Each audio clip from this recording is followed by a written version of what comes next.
America is home to 33 million small businesses, the beating heart of communities across the country. And proof that the American dream is still alive. This is a show about those dreamers and doers and the communities they serve. Their real life stories. Their struggles and successes. Their grit, determination, and passion. And the people who fight to keep their American dream alive. I'm Alfredo Ortiz. I'm Elaine Parker. And it's time for another episode of Main Street Matters, America's small business megaphone. Hi, everybody, and welcome to another episode of Main Street Matters, America's small business megaphone. I'm Elaine Parker, the president of the Job Creators Network Foundation. And today we're joined by Marc Cadin. As CEO of Finseca, Marc leads the organization in advocating for financial security professionals and promoting financial well-being for individuals, families, and businesses. Marc, welcome to the show. Elaine, thanks so much for having me. Well, I'm so glad you took the time. It's an interesting time to have you on because there's so much happening in Washington. But I was reading your bio, and you have an interesting life story yourself. And so I thought I'd ask you about that. 7th grade teacher to, DC policy in financial security. Tell us about that. Yeah, well, it's been quite a journey. I moved down to the DC area after college. I actually chased a girl down to the area. Happy to report we've been married 25 years, 4 kids. But I was teaching 7th grade civics, and I was just sort of inspired by this notion of getting involved in the political process. I was never really political growing up. But we did a project in the 4th quarter. I always had my students try to get involved and solve a public policy issue, learn the difference between state, local, federal government. And so, I did that for a few years, but then I decided I wanted to get more directly involved in it. So I joined an organization called AALU at the time, which is a kind of an advocacy organization. And have more or less been doing the same thing ever since. Ran for office, went back to law school. We did some mergers, created Finseca, but it's been a fun ride, that's for sure. When you talk about you represent financial security professionals. Tell us, what is a financial security professional? So it's really a term for holistic financial planners. Our members are small businesses, just like the kind of the Main Street businesses you represent. So they're really in the business of helping families and business owners plan for the future. So, holistic financial plan, Ernst & Young actually proved holistic financial plans that have permanent life insurance, savings, and annuities. They get better outcomes. So our members are really the ones who are helping, Americans develop those plans, and so that they are financially secure, sort of no matter what happens, and that they can live comfortably and with dignity through retirement. Okay. Just out of curiosity, are you seeing an increase in the number of Americans that are creating those financial plans at younger ages, or do you still see it, older ages, where they're starting to think, I might be retiring soon? Yeah, it's a world-class question because, 2/3 of all Americans don't have a financial advisor. And 2/3 of Americans don't have a written financial plan. And we have a dearth of savings in this country, and sort of the public safety net. Social Security goes insolvent in 2033. So, there's been a lot of policies that have been adopted, some good policies on a bipartisan basis over the last several years. But we still have far too many Americans living paycheck to paycheck. They don't have the savings that they need. The social safety net of Social Security is really frayed. The debt and the deficit is, out of control. So, as we think about that, that's a big part of our mission. Finseca is inspired by this notion of financial security for all. And what we want to do is bring people together, whether it's people in the profession, small business owners, American consumers, around this policymakers, around this concept of what can we do to get more Americans saving earlier, or saving in the right ways. It's a big part of our mission. So I would imagine, I don't know all the regulatory issues that your members would face, but I would imagine there are some, mounting regulatory issues facing your members. What are some of the top issues facing your members? Yeah, and really the last 4 years, it was off the charts, the regulatory state. And it's not just the regulations that face our members. I represent one of the most regulated professions. There's state regulations, the Department of Labor, there's SEC, there are all these different regulations, but it's even more importantly, the regulations that impact the clients. Literally every sector of the economy has been regulated. The regulatory state, particularly in DC, has just been off the charts. So it was one of the things we were glad to see, President Trump, during one of his early executive orders, said, listen, if we're going to put one regulation forward, we got to take 10 back. Right. And that's certainly welcome from our standpoint. So it really, I think regulators, generally speaking, are well-intended, but they sort of wrap, consumers and industries in bubble wrap. And then it just stifles innovation and entrepreneurialism, all the things that you obviously care about and talk a lot about. It's what drives the American economy. And so we're glad to see a pause around the regulatory state, because it was definitely out of control the last 4 years. What do you see as the most damaging regulation that you saw? I mean, under the Biden administration, it was $1.6 trillion in new regulations. The most probably that we had ever seen under any administration. And yes, one of the things that, and I agree with you, one of the things that Trump did in his first term and has promised to do in this term is the deregulation. I always say it's probably one of the least talked about things that he did in his first term, but had the most impact, as particularly for Main Street, for small businesses. What do you think was probably the most damaging for your members under the Biden administration and your industry that maybe you're still trying to beat back today? Well, there was a number of areas from the SEC. They sort of adopted a regulation by enforcement, as opposed to saying what the rules are and giving our members an opportunity to comply. They would just start enforcing jurisdiction over things that our members are like, what's going on here? So there was a whole host of regulatory by enforcement actions at the SEC, but probably the most one that just drives me the craziest was the Department of Labor put forward something called the fiduciary rule. And they've tried to do this several times before. In fact, they did it under the Obama administration, and it got rescinded by the Fifth Circuit district. The Fifth Circuit Court said that they didn't have the authority to promote this rule. So during the Biden administration, they came back and tried to do it again for the fourth time. And every time it's gotten beaten back. We met with the Department of Labor, and I met with them several times. They host a hearing. I testified before the Department of Labor. We met with the Office of Management and Budget multiple times. And during that whole process, they asked a total of 0 questions. Like, they just didn't care. We got 11,000 members. And they didn't care. They just said, you know what, we know best. We're going to impose our worldview on you.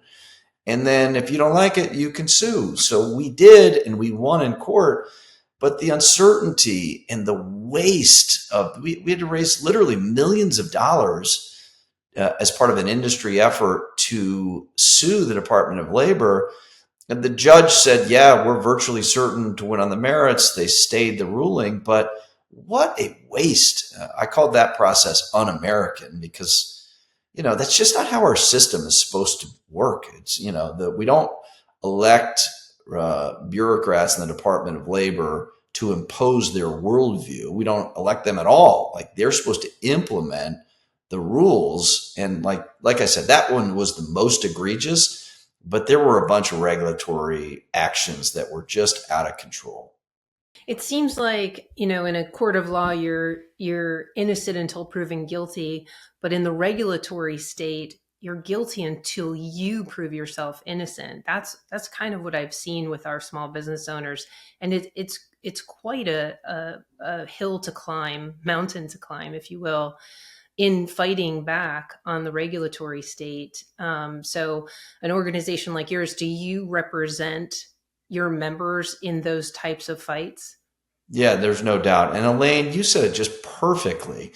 It is almost, there are some, I mean, there are lots of good regulators and who want to do a good job and take feedback and navigate complex issues. But you said it perfectly. There are some, that was certainly my experience with the Department of Labor. You are guilty until you prove that you're innocent.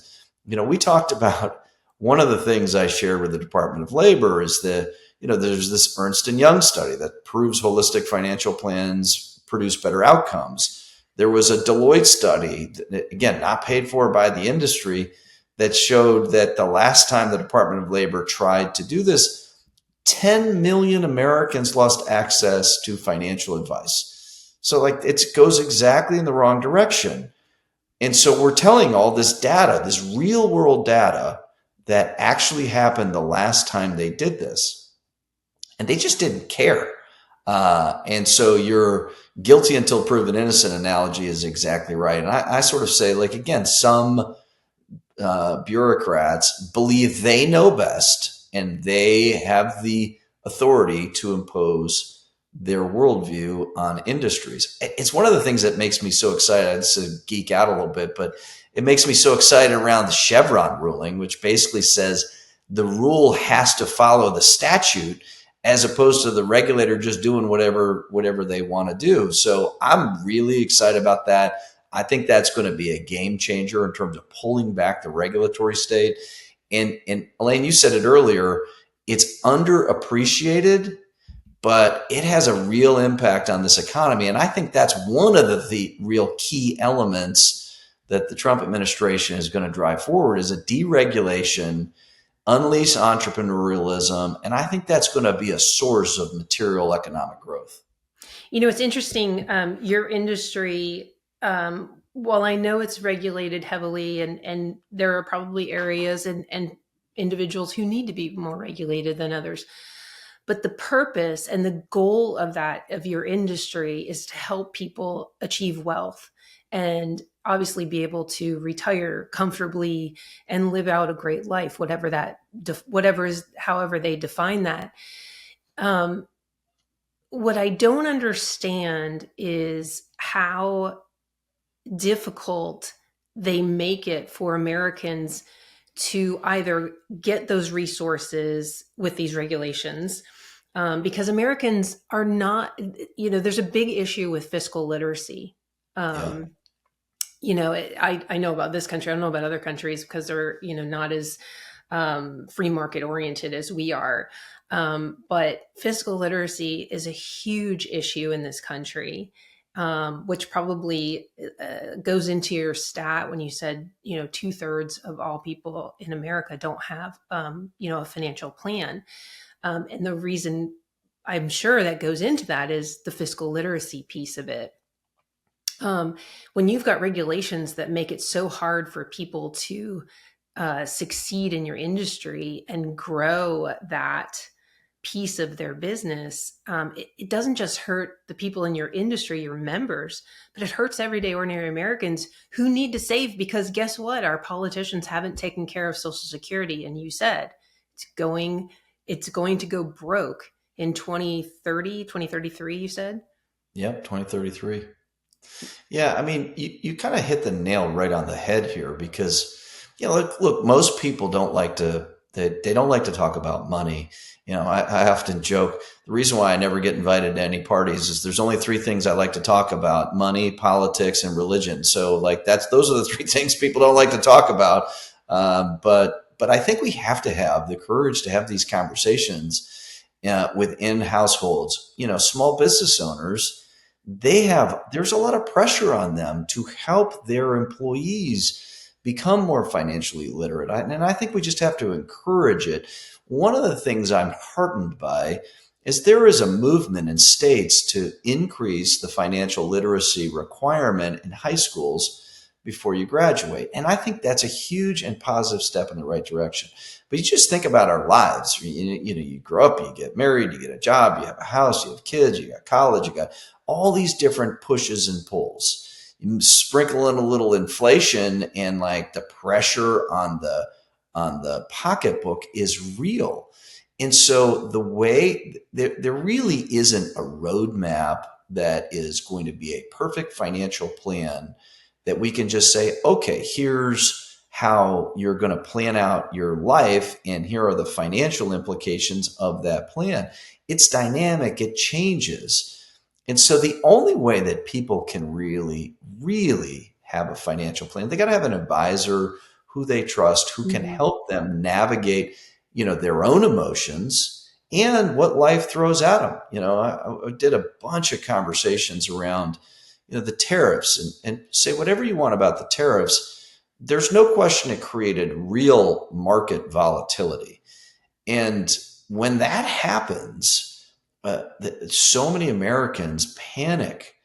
And what are they going to do when the market is going through the floor and they're worried? Like, that's the time you need somebody to help be a coach, be an advisor, help you understand about the long term.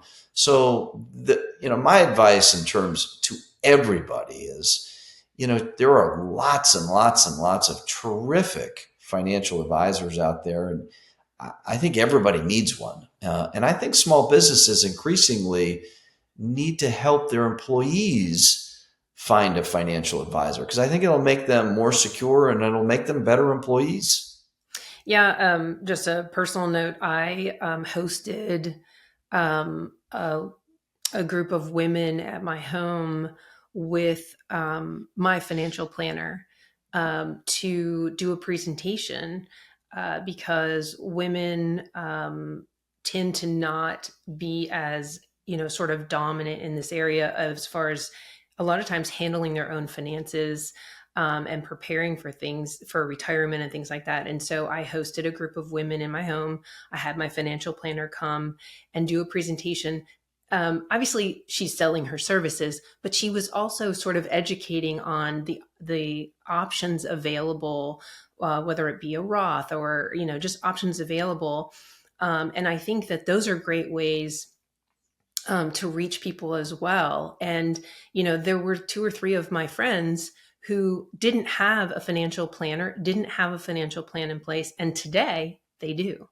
And so I feel like I made a difference for those women.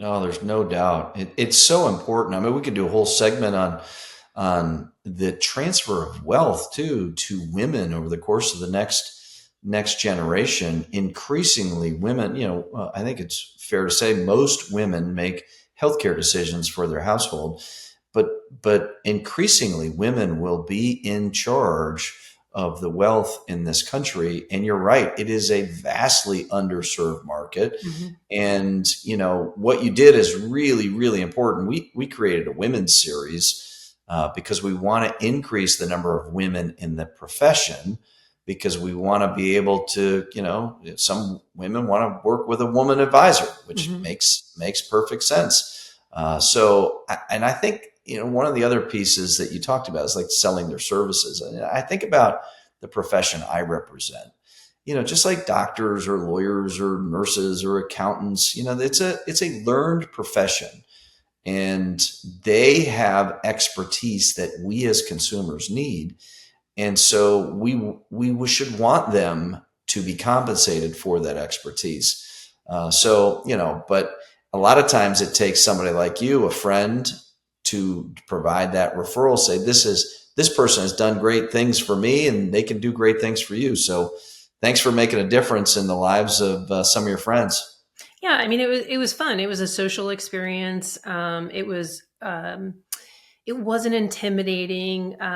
It can be an intimidating process to come in and sit down and hear 401k, Roth versus traditional, rollover, whatever it is. What's your financial plan? What do you want to make when you're, what do you want your trying to get your income to how much do you think you need to save, you know, the limits on what you can put away. All of that can be intimidating to somebody who's, you know, 25 years old and just coming out of college and doesn't know. Again, I don't think our schools even come close to preparing us, you know, for just budgeting, you know, just like how to budget. You know, I was a business major, so I took accounting and finance and all those things. So I got that, but I didn't get it till college. And my parents didn't teach it to me. I mean, when I grew up, my dad thought money was for spending. I mean, that was, I mean, if you made money, you made it to spend.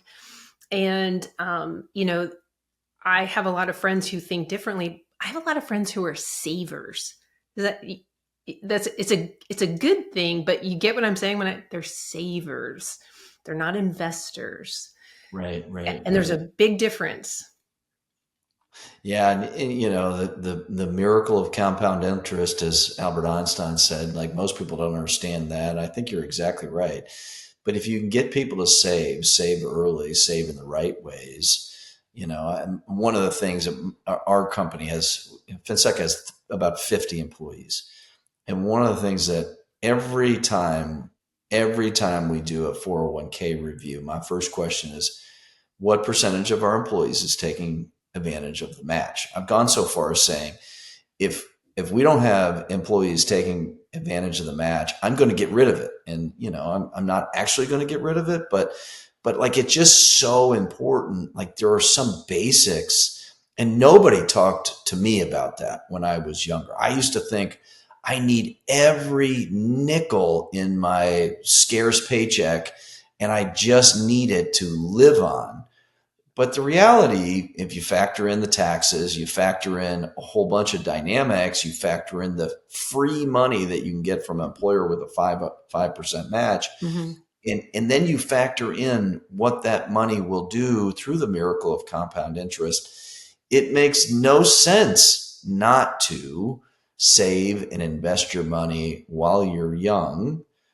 And if you get into the habit of doing that, then you're going to have resources in order to make sure you live comfortably through retirement. You don't have to work all the way to you're 70 or 80 years old. And like we were talking about earlier, Elaine, you know, it's going to be really important, particularly for this generation. My oldest is 23. For my daughter's generation, to make sure she is saving, because there are going to be changes to Social Security. Mm-hmm. And I think we're going to shift sort of that defined benefit. We're just going to give you a pension to more of a defined contribution plan, where more and more of the risks get shifted to the employee and to the individual, as opposed to being borne out by the state. Yeah. Switching gears a little bit. One of the big, you know, I'm sure you might have read about a little reconciliation bill making its way through the House. It's been obviously hotly debated. I've heard folks on each side of the aisle criticize it, and I've heard obviously folks support it. Our small business owners, our members, we've been very supportive of the bill because of the expiration of those tax cuts for small business owners. We were advocating to expand that small business tax deduction, and it came in at 23%. So, you know, our small business owners are very excited about it. We wish that the immediate expensing had been made permanent. I'm curious, what are some of the positive things that you're excited about in that bill? Well, I think you named a couple of them. You know, we've done 3 fly-ins in December. We did one in February. We just did one a month or so ago. And, you know, our whole message is being about permanence and certainty. So, you know, the biggest thing, I think the biggest win for all small businesses, including my members, is that increased, expanded pass-through deduction that just is a driver. 25 million small businesses across this country, they are the backbone of the economy. So we were lobbying very, very hard to encourage that, and we're very glad of that. But I think this is one of the best tax bills I've seen in 25 years of doing this. I think making the 2017 Tax Cuts and Jobs Act permanent, I think that's really important to drive certainty. The last thing the American people or small businesses need is a $4+ trillion tax increase on the back of, multiple years of pretty high inflation. So that's really, really important. I think that, the president obviously followed through on his pledge to, no tax on tips and overtime, and expanded standard deduction for seniors to sort of effectively eliminate their taxes on Social Security. So I think there's a number of good things in this bill. Obviously it's going to bounce around a little bit in the Senate, but we feel very, very good about the tax bill coming out of the House. One of the frustrating things for us is, and even folks on the Republican side of the aisle that are in support of the bill or have some criticisms of it, is I don't think that they're necessarily being 100% honest with the American people when they criticize it, particularly those in the House that they really had trouble kind of moving to the finish line, is that how the CBO scores these bills is the static testing versus the dynamic testing. And when you look at the Tax Cuts and Jobs Act and the economic activity, inflation adjusted, revenues went up. I mean, I think, we've been saying this for generations. I mean, Kennedy said it, that when you cut taxes, revenues go up because of the economic activity. Why is it that we don't see them scoring the bill correctly to incorporate the economic activity that will occur and most likely increase GDP? Yeah, and I've seen some estimates by Tax Foundation and the like that said this bill will increase GDP by around 1%, but a 1% increase in GDP over the course of the next 10 years equates to trillions of dollars. So, I think in what they don't, when you look at the scorecard, the official scorecard, if you will, Elaine, you're exactly right. What CBO or the Joint Committee of Taxation sort of typically do is they'll underestimate spending increases and overestimate the cost of tax cuts. Sort of the exact opposite, I think, of what we would all like to see. I think we should assume, the official estimates say this bill is going to cost somewhere between $2 and $3 trillion over the course of the next 10 years. Some of that is revenue loss associated with tax cuts and extending current law. Some of that is, savings that they're going to generate through some reforms and Medicaid and the like. But I think if the official estimate says we're going to lose somewhere between $2 to $3 trillion, then there's no way that that's going to come anywhere close. There may be some negative revenue loss relative to current law that comes from this. That's probable, but it really depends on, what happens with the economy. The other element here that we have to kind of bring back into the discussion is, as we have this tax cut engine and we have permanence and certainty, so the investments can be made and the people can be hired and all of that, at the same time where we have a significant pullback in the regulatory state that we talked about earlier, I think that's sort of the engine. And then, the bet that President Trump is making is that, okay, we're going to renegotiate some of these trade deals to bring more domestic manufacturing into the United States. And that trifecta, I think, is sort of the plan to unleash an American economy that we haven't seen in some time. I agree. And my frustration is the static scoring from the CBO gives the Democrats talking points in either direction, because when they're advocating for a tax increase, the CBO shows that the deficit will go down and that revenues will go up because they're bringing in more taxes, right? But it doesn't take into account that when you increase taxes on job creators, on entrepreneurs, they conserve their money. They don't invest because they're being penalized, right? And so there's one talking point for Democrats is they say, oh, revenues are going to go up. The CBO says it. And then if we're going to do tax cuts, then the CBO says revenues are going to go down. So it's going to cost $4 trillion or $5 trillion to pass this bill. So no matter what, the CBO hurts the entrepreneur when it comes to tax cuts and tax increases, frankly. I mean, I think there are clear inherent biases in the system that work against, policies that drive economic growth. I don't think there's any question you're right on that score. Now, if you think about sort of what the talking points and the official scores and those kinds of things matter for sure. But at the same point, the thing that really matters is how Americans feel. How do small businesses feel? Are they hiring? Are they investing? And are they doing the kind of behaviors that should be reflected in the score? Probably, there's no question they aren't to the maximum extent. But that's really what matters. I think what President Trump has sort of proven is that the kind of the general messaging is not nearly as effective as targeted discussions, talking to people like your audience. And then the politics ultimately are going to be driven by how people feel. Is their pocketbook being ravaged by inflation, or are they getting a pay increase?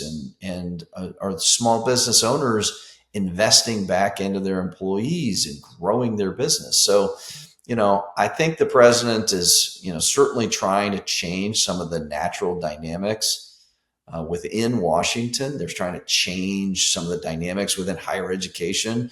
Like, he's definitely trying to change the quote swamp. But I think in the end, it's about getting the right policies, because the American people will feel how they feel regardless of what CBO says. Right. If you feel poor, then you are poor, right? And that's going to impact your vote. Exactly.